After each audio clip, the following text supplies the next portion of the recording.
चलिए उसके बाद पढ़ते हैं एक और नेक्स्ट कमेंट। तो हाँ जी, ये इनका नाम है शिल्पी कुमारी।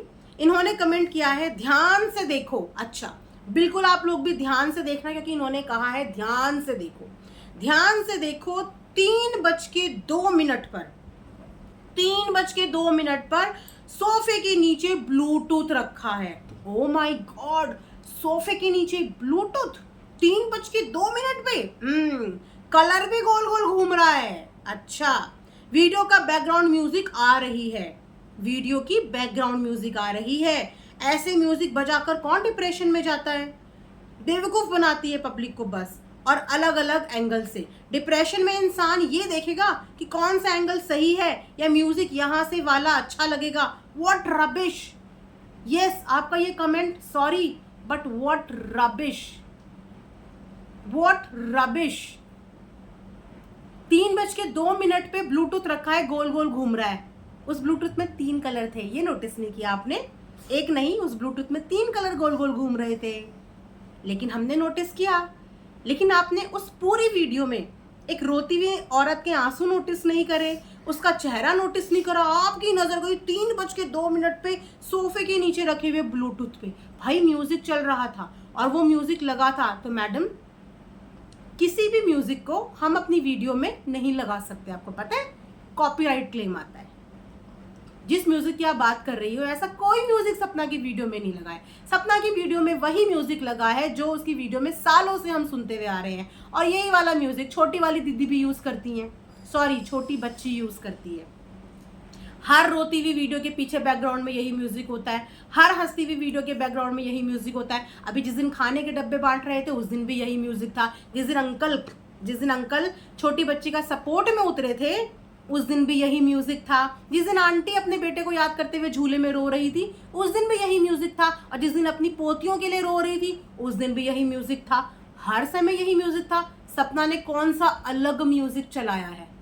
वही म्यूजिक सपना ने भी चलाया है, और वो म्यूजिक वाईटी से मिलता है, जिसमें कॉपीराइट फ्री होता है, जिसमें कॉपीराइट नहीं आता, जिसमें कॉपीराइट नहीं आता। सोफे के नीचे ब्लूटूथ होने से क्या फर्क पड़ता है? इफ इन केस वो ब्लूटूथ ऑन करके गाना भी सुन रही थी तो उससे क्या फर्क पड़ता है? मुझे कमेंट सेक्शन में प्लीज आप लोग बताना, और दिल पे हाथ रख के बताना, आप में से कितने लोगों ने, जब आप लोग परेशान होते हो, डिप्रेस होते हो, सैड होते हो, आपका डाउन फेज चल रहा होता है, कितने लोग उस समय पे म्यूजिक सुनते हैं? मुझे ज़रूर बताना, क्योंकि एक समय पे मैं भी जब सैड होती थी तो म्यूजिक सुनती थी, और म्यूजिक की हर एक लिरिक्स मुझे ऐसा लगता था कि मेरे लिए ही बनी है। एग्जैक्टली बता रही हूँ, एग्जैक्टली। मैं जानती हूँ कि ऐसी फीलिंग्स मेरे को ही नहीं, कम से कम 50-60% लोगों को सेम फीलिंग आती है। जब वो परेशान होते हैं तो वो सैड सॉन्ग चलाते हैं, और ऐसा लगता है कि हर गाना हमारे लिए ही बना है, ये सारे गाने हमारी ही सिचुएशन पे फिट बैठ रहे हैं। लगाते हैं ना लोग सैड सैड स्टेटस, बॉयफ्रेंड से झगड़ा हो जाए सैड स्टेटस लग जाता है, मम्मी से कभी ऊपर नीचे बात हो जाए सैड स्टेटस लगता है, ससुराल में थोड़ा अप डाउन हो जाए सैड स्टेटस लगता है, लिरिक्स याद आती हैं, मोटिवेशनल थॉट लोग शेयर करने लगते हैं अपनी स्टोरी, अपने स्टेटस में। ये एक तरीका होता है अपने इमोशन से डील करने का। गाना सुनने से उसके डिप्रेशन का या उसकी वीडियो का क्या लेना देना? अगर वो वहाँ पे उस समय पे म्यूजिक भी सुन रही थी तो म्यूजिक सुनना भी एक थेरेपी होती है। लेकिन कभी कभी म्यूजिक की लिरिक्स इतनी ज़्यादा आपको इमोशनल कर देती है, इतनी ज़्यादा इमोशनल कर देती है कि आप उन लिरिक्स में बह जाते हो। तो अगर वो अंडर द सोफा म्यूजिक सुन भी रही थी तो इसमें कौन सा बिग डील है? इसमें कौन सी बहुत बड़ी बात है कि गाना सुन लिया? गाने सुनने से उसका रोने का, नाटक का क्या लेना देना? अरे नकली रोना असली रोना पहचान में आता है। इतनी बड़ी आर्टिस्ट नहीं है वो, इतनी बड़ी डेली सोप की एक्ट्रेस या हीरोइन नहीं है कि वो इतना तगड़ा ड्रामा कर देगी रोने का। कोई भी नहीं कर सकता। आप लोग ही करके दिखा दो 1-2 मिनट का रोने का ड्रामा। कैसे रोता है इंसान? इंसान के आंसू भी तब निकलते हैं जब उसके अंदर के इमोशंस हर्ट होते हैं। ग्लिसरीन लगा के नहीं आंसू निकाल रही थी वो। इनफैक्ट एक्ट्रेसेस को भी, एक्टर को भी ग्लिसरीन लगा के आंसू निकालने पड़ते हैं। नेचुरल रोना ऐसे नहीं आता। नेचुरल आंसू बहते ही तब है जब आप अंदर से इमोशनली टूटते हो। प्रकृति ने दिए हैं ये आंसू हमें, और ये तब बहते हैं जब हम हर्ट होते हैं। और जब नकली बहते हैं तो हम ग्लिसरीन लगा के रोते हैं, तो वो ग्लिसरीन लगा के रो रही थी। अब ये बता दीजिए और ढूंढिए उस कमरे पे, दूरबीन लेके ढूंढिए कहीं पे ग्लिसरीन की डिब्बी मिल जाए आप लोगों को, या विक्स की डब्बी मिल जाए कि वो रो रही थी। हद हो गई यार। एक औरत आपके आगे रो रही है, उसका चेहरा, उसकी हाव भाव देखने से ज्यादा आप लोगों का ध्यान इस चीज पे है कि सोफे के नीचे म्यूजिक सिस्टम है, सोफे के नीचे म्यूजिक सिस्टम है। अब कोई इंसान म्यूजिक भी नहीं सुन सकता। अब क्योंकि कोई इंसान डिप्रेशन में है तो वो म्यूजिक भी नहीं सुन सकता, वो खाना भी नहीं खा सकता, वो कहीं घूमने भी नहीं जा सकता। अरे 24 के 24 घंटे इंसान थोड़ी डिप्रेशन में होता है कि सुबह से शाम तक वो डिप्रेशन में डूबा होता है। होते हैं इंसान के कभी लो और हाई फेजेस होते हैं कभी लाइफ के, उसके चल रहे हैं 3-4 दिन से, क्योंकि बीच में उसके पति का जन्मदिन गया है। समझो कि उसके लिए ये वीक कैसा था, हो गया उसका इमोशनल ब्रेकडाउन। लेकिन नहीं, गाने ऐसे, बाल ऐसे, हेयर कट ऐसा, रोना ऐसा, एंगल ऐसा, वेंगल ऐसा, बच्चों के बीच में घर पे रहती है, बच्चों के बीच में घर पे रहती है। अगर पूरा शूट करती तो क्या पता कितने घंटों से रो रही थी, कितने घंटों से रो रही थी। इंसान ये प्लान के साथ नहीं करता है, बैठा होता है, दिमाग घूमता है, दिमाग पे फितूर छाता है, म्यूजिक सुनते सुनते बहुत सारी चीजें आती हैं। बच्चे आ रहे होंगे, उठ रही होगी, अपने आप को नॉर्मल कर रही होगी, फिर टूट रही होगी, ऐसा कर रही होगी, कैमरा हिल रहा होगा इधर उधर, बहुत सारी चीजें होती हैं। इन सब चीजों को छोड़ के अगर सही चीज पे ध्यान दो ना, उसके इमोशंस पे, तो शायद आप लोग कनेक्ट कर पाओ। क्योंकि अगर इतनी ही R&D वाली बात होगी ना, तो एक बार दोनों के वीडियो कंपेयर कर लेना, छोटी बच्ची के वीडियो भी कंपेयर कर लेना। थोड़े दिन पहले वो भी ऊपर के रूम में रो रही थी, थोड़े दिन पहले उसने भी रोने वाला थंबनेल लगाया था, ऊपर वो भी रो रही थी, लिप ग्लॉस लगा के मैट की ओपनिंग करते, कभी हंसते कभी रोते। लेकिन हमने तो तब भी उसको जज नहीं करा, तब भी जज नहीं करा और कभी भी नहीं करेंगे। थोड़ा वहां भी स्क्रूटनी करा करो ना, थोड़ा वहां वाले आंसुओं को भी जज करा करो कि ये आंसू इतने टाइम पे कितने टपके, कितने आंसू टपके, इनको भी गिना करो। जब अंकल के साथ वीडियो बनाया था अंकल ने कि जिसको घर पे नहीं आना, जिसको नहीं पसंद वो ना आए, सी समय पे उसने गले लगाया अंकल को, जब अंकल ने ये डायलॉग बोला।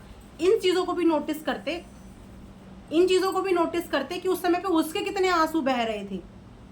जब अंकल ये चीजें बोल रहे थे, उसके लिए खड़े थे उसके साथ सपोर्ट में, तो उसके कितने आंसू बह रहे थे। वो आंसू आपने देखे, वो आंसू सच्चे थे। जितनी बार आंटी झूले पे बैठ के रोई अपने बेटों के लिए म्यूजिक के साथ, वो आंसू सच्चे थे। अगर वो तमाम आंसू सच्चे थे छोटी बच्ची के चैनल के जो पिछले 1 महीने से बह रहे हैं, तो फिर सपना के आंसू झूठे कैसे हैं? फिर तो उसके आंसू भी सच्चे हैं ना। या तो बोलना है तो सबके आंसुओं को झूठा बोलो, क्योंकि वीडियो तो सब छाप रहे हैं। मोनेटाइजेशन ऑफ करके कोई काम नहीं कर रहा है, चाहे आप हो, चाहे मैं हूं, चाहे छोटी बच्ची हो, चाहे सपना हो, चाहे कोई भी हो। जो भी यहाँ वीडियो बना रहा है मोनेटाइजेशन ऑफ करके कोई वीडियो नहीं बना रहा है। तो फिर अगर आंसू झूठे हैं तो फिर तो सबके आंसू झूठे हैं। आज तक जो जो कैमरे के आगे रोए हैं वो सब झूठे रोए हैं। पर अगर वो सच्चे रोए हैं कैमरे के आगे और उनके आंसू सच्चे हैं, तो सपना के आंसू भी सच्चे हैं। आई होप कि मेरी बातें आप लोगों के दिल तक पहुंची हो, क्योंकि दिमाग तक नहीं पहुंचाना चाहती मैं। दिमाग तो बहुत कुछ सोचता है, मैं सिर्फ दिल तक अपनी बातें पहुंचाना चाहती हूँ कि आपके दिल तक ये बातें पहुंच रही हो।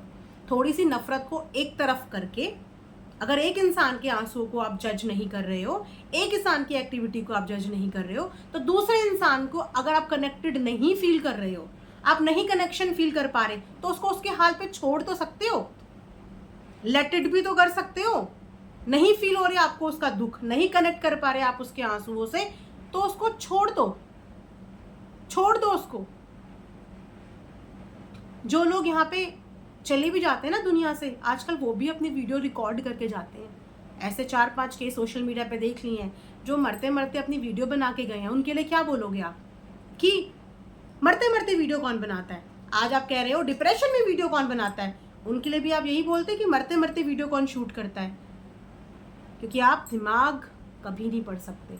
दिमाग एक ऐसी चीज है जिसे आप कभी नहीं पढ़ सकते। किसका दिमाग किस समय पे क्या कर सकता है आप ये अनुमान भी नहीं लगा सकते कि किस समय पे इंसान के दिमाग में क्या चलता है। 1 सेकंड का खेल होता है जिंदगी से जाना, 1 सेकंड का। 1 सेकंड के लिए बुद्धि फिरती है और इंसान गया, और उस समय पे रिकॉर्ड करके जाता है।